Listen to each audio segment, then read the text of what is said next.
അൻസിലിനോട് ടാറ്റാ ബൈബി ഒക്കെ പറഞ്ഞ് നമ്മൾ വാവിയുടെ വീട്ടിൽ നിന്ന് ഇറങ്ങി. വയറ് നിറച്ച് ചോറ് കഴിച്ചിട്ട് വന്നോണ്ടാന്ന് തോന്നുന്നു നല്ല ഉറക്കം വരുന്നുണ്ടായിരുന്നു. ചെറുതായിട്ടൊന്ന് ഉറങ്ങി എണീറ്റപ്പത്തിനും കുമ്മളി എത്തി. മെയിനായിട്ട് ഇവിടെ വന്ന് ഹോസ്പിറ്റലിൽ കിടക്കുന്ന നമ്മളൊരു കസിനെ കാണാൻ വേണ്ടിയായിരുന്നു. അവനെയും കണ്ട് കുറച്ചു നേരം അവിടെ ഇരുന്ന് സംസാരിച്ച് അവിടെ നിന്ന് ഇറങ്ങി. പോകുന്ന വഴിക്ക് വല്യമ്മയുടെ മോളെയും മോനെയും കണ്ടായിരുന്നു. അവരോടും കുറച്ചു നേരം നിന്ന് സംസാരിച്ച് അവിടെ നമ്മൾ തിരിച്ച് ചെങ്കര പോകാൻ വേണ്ടിയിട്ട് ഇറങ്ങി. കുമ്മളി ടൗണിൽ നിന്ന് ഒരു 14 കിലോമീറ്റർ ഉണ്ട് ചെങ്കരയ്ക്ക്. ചെങ്കര ടൗണിൽ നിന്ന് കുറച്ചുകൂടെ പോകണം വീട്ടിലോട്ട്. ഇതാ ചെങ്കര ടൗൺ, ചെറിയൊരു സ്ഥലമാണ്. നമുക്കിവിടെ നിന്നും കുറച്ചും കൂടെ പോകാനുണ്ട് വീട്ടിലേക്ക്. പോകുന്ന വഴിക്ക് നോക്കി 2 സൈഡിൽ ഇതുപോലെ തേയിലത്തോട്ടമാണ്. ഈ പോകുന്ന വഴിക്ക് വീടോ ആൾക്കാരോ ഒന്നുമില്ല. പോകുന്ന വഴിക്ക് വെറുതെ ഒന്ന് ഞങ്ങൾ ഇറങ്ങിയത് ഇവിടെ. ചെറുതായിട്ട് മഴയും പെയ്യുന്നുണ്ടായിരുന്നു.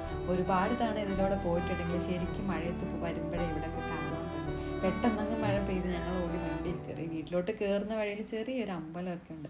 ഈ പോകുന്ന വഴിയിലും 5-6 വീട് മാത്രമേ ഉള്ളൂ. ഒരു വീട് കഴിഞ്ഞ് അടുത്തത് കാണാൻ കുറച്ച് ദൂരം പോകണം. ഇവിടെയുള്ള എല്ലാവരും ഏലവും കുരുമുളകും കാപ്പിയൊക്കെ കൃഷി ചെയ്താണ് ജീവിക്കുന്നത്. അങ്ങനെ നമ്മൾ മാമച്ചിയുടെ വീട്ടിലെത്തി. ചെറുതിലേക്ക് ഇവിടെ വരുമ്പോൾ ഞങ്ങൾക്കൊക്കെ പേടിയായിരുന്നു. മാമച്ചിയൊക്കെ കാട്ടിലാണ് താമസിക്കുന്നതെന്ന് ഞങ്ങളൊക്കെ പറഞ്ഞുകൊണ്ടിരുന്നത്. മഴ പെയ്ത് നല്ല തെന്നി കിടക്കുമായിരുന്നു. ഒന്ന് സ്ലിപ്പായ നേരെ വീട്ടിൽ പോയി കിടക്കുക. ഞങ്ങൾ വരുന്ന കാര്യം ഇവിടെ ആരോടും പറഞ്ഞിട്ടില്ലായിരുന്നു. മഴയും തണുപ്പും ഒക്കെ ആയതുകൊണ്ട് ചോറൂണൊക്കെ കഴിഞ്ഞ് ഇവരെല്ലാവരും കിടന്ന് ഉറക്കമായിരുന്നു. ഇവിടെ വന്നാൽ പിന്നെ വീടിൻ്റെ അകത്തിരിക്കുന്നതിനേക്കാളും ഇങ്ങനെ പറമ്പിൽ കൂടെ നടക്കുന്നതാണ് കൂടുതൽ. വീടിൻ്റെ താഴോട്ടെല്ലാം ഇങ്ങനെ പറമ്പാണ്. ഈ പറമ്പ് കുറേ അങ്ങോട്ട് ഇറങ്ങി ചെല്ലുമ്പോഴത്തേനും ഒരു വെള്ളച്ചാട്ടമൊക്കെ ഉണ്ട്. ഇവിടെ നിൽക്കാൻ വരുമ്പോൾ ഞങ്ങൾ എല്ലാവരും കൂടെ അങ്ങ് താഴെ വരെ പോകും വെള്ളച്ചാട്ടം കാണാൻ വേണ്ടി. നേരത്തെയൊക്കെ വരുമ്പോൾ ഈ മീൻകുളത്തിൽ നിന്ന് മീനൊക്കെ പിടിച്ച് വറക്കുമായിരുന്നു. ഇപ്പം മീനൊന്നും ഇല്ലാതെ മഴയൊക്കെ പെയ്ത് വെള്ളമൊക്കെ കലങ്ങി കിടക്കുക.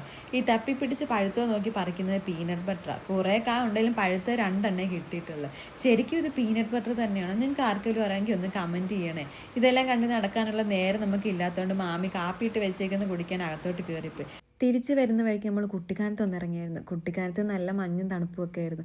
നല്ല തണുപ്പും മഞ്ഞും ചൂടും മോമോസ് നല്ലൊരു കട്ടൻ ചായ ഒക്കെ കുടിച്ച് തിരിച്ച് നമ്മൾ പൊൻകുന്നത്തോട്ട് പോന്നു.